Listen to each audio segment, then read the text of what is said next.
जी तो अस्सलाम वालेकुम, सब कैसे हैं? खैरियत से हैं? तो आज मैं बना रही हूँ जी चिकन कढ़ाई।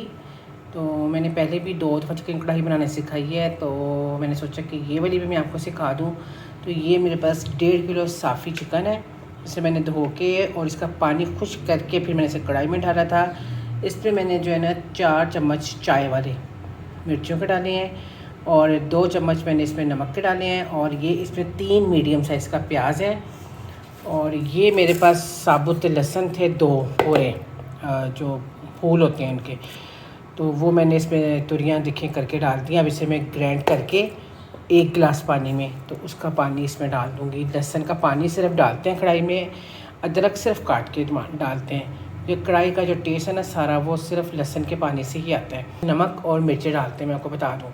इसके अलावा इसमें और कोई मसाला ऐड नहीं करते, ना हल्दी, ना सूखा धनिया, कुछ भी नहीं। वो सब कुछ जो है ना इसके पानी खुश्क होने के बाद जो है ना इसमें जाएगा। ये देखें तो ये मैंने अच्छे से इसको ग्राइंड कर लिया है। बस अब मैंने इसको पानी चाहिए, अब ग्राइंड करके जितना भी इसका पानी निकलता है ना, ये देखिए वो आपने चिकन में डाल देना है। कि मैंने उसका पानी जो है ना सारा निकाल लिया है, तो ये अब पानी जो है ना इसमें मैं डाल दूँगी। ये लहसुन के पानी में थोड़ी देर जो है ना इसका पड़ा रहेगा, तो बड़ा अच्छे से जो है ना इसका टेस्ट इसके अंदर आ जाएगा। तो बस अब हम इसको रखेंगे चूल्हे पे। ये देखें कि मैंने अपनी चिकन कढ़ाई अब रख दिया चूल्हे पे और आंच कर दिया तेज़, ताकि ये पानी जो है ना थोड़ा सा खुश्क हो जाए। अब इसके ऊपर मैं टमाटर काट, मेरे पास साफ़ी चिकन है और 1.5 किलो ही मैंने टमाटर लिए हैं। ऐसी ग्रेवी बनती है ना, वो कम होती है ना वो ज़्यादा होती है, ठीक है। जितना चिकन हो उतने ही टमाटर हों और ग्रेवी बिल्कुल ठीक बनती है। तो अब हम डालते हैं इसमें टमाटर। ये देखिए कि लहसुन का पानी मैंने डाल के जब मैंने आंच तेज़ कर दी थी, तो उसमें जो है ना काफ़ी पानी छोड़ के बस ये खुश्क होता है, इसमें टमाटर रख देते हैं। तो इसके ऊपर ये देखिए टमाटर मैंने कैसे काटे हैं, 2-2 टुकड़े बस किए हैं। तो ये इसके ऊपर बस मैंने अब रख देने हैं टमाटर, ताकि ये स्टीम हो जाए और इनका छिलका भी हमने रिमूव कर लेना है। क्योंकि मैंने पूरा कवर कर दिया, जितने भी टमाटर थे मैंने ऐसे रख दिए हैं। अब मैं इसमें रखती हूँ ढक्कन। ये मैंने तकरीबन 2 मिनट के लिए तेज़ आँच ही रखनी है, उसके बाद में थोड़ा इसको आँच को कम कर देना है।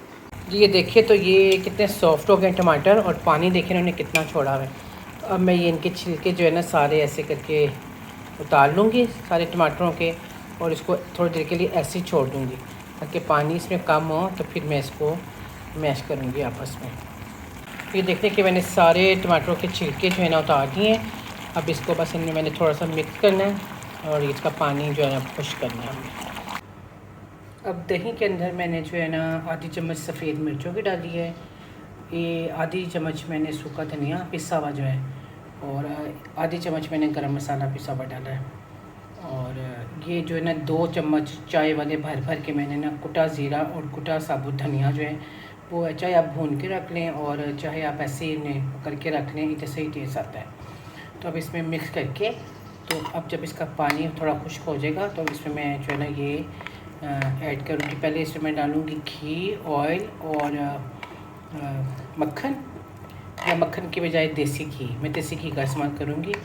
तो उसके बाद इसको थोड़ा सा भून के फिर ये वाला मसाला ऐड करूँगी, और उसके बाद फिर इसके साथ ही ये वाला कटी हुई जो है ना अदरक और हरी मिर्ची और हरा धनिया थोड़ा सा डालूँगी, और फिर उसको अच्छे से भून के तो फिर मैं आपको दिखाती हूँ। तो ये देखिए कि इसका पानी जो है ना बिल्कुल खुश्क हो चुका है टमाटरों का, और चिकन इसमें गल चुका है। और अब इसमें मैं डालूँगी घी भी और ऑयल। देखिए जी ये मेरा 1 चम्मच है ऑयल का, और ये हो गया 2 चम्मच ऑयल के, ठीक है। अब 2 चम्मच इसमें घी के डालूँगी। ये देखिए जैसे मैंने घी और ऑयल दोनों डाल दिया था। अब ये थोड़ा सा इसको मैंने भूनना है, इस मसाले को घी में और ऑयल में, और फिर इसमें मैंने जो दही में मसाला मिक्स किया था वो डालना है। ये दही में जो मसाला मिक्स किया था मैंने आपको बता दिया था, और ये मैं इसमें जो है ना मिक्स कर रही हूँ। इसको बस अच्छी तरह से आपने यहाँ पे भूनना है। इसके साथ ही थोड़ा सा अदरक और लहसुन भी डालना है, और अदरक और हरी मिर्ची और हरा धनिया भी सारे डाल देना, और हरी मिर्चें और हरा धनिया डाल के तो इसकी मैंने भुनाई करनी है। बस इसको दम पे लगा देना। और आपने या तो मक्खन डाल देना है या 2 चम्मच जो है ना छोटे छोटे देसी घी के, ताकि उसकी खुशबू जो है ना इसके अंदर आ जाए। ग्रेवी आप देख लें कि इसकी कितनी ज़बरदस्त सी ग्रेवी है इसकी, इतने टमाटरों से इसकी इतनी ही ग्रेवी बनती है। तो बस अब इसको जो है ना मैं 1 मिनट और भून के तो इसको बस मैं दूँगी। ये जो बकाया की अदरक बची थी ये हरी मिर्चें और हरा धनिया ये सारा जो है ना इस पर मैं डाल दूँगी। 1 चम्मच जो है ना मैंने चाय वाला इस पर काली मिर्चों का डाला है और अब इसको मैं दम पे रखने लगी हूँ सिर्फ 2 से 3 मिनट के। अब आप भी बनाएं और मुझे प्लीज़ ज़रूर बताया करें कि कैसी बनी है, कमेंट्स किया करें, मेरे मुझे सब्सक्राइब करें और मेरी रेसिपीज़ लाइक किया करें। अब कल मिलेंगे एक नई रेसिपी के साथ। अल्लाह हाफ़िज़।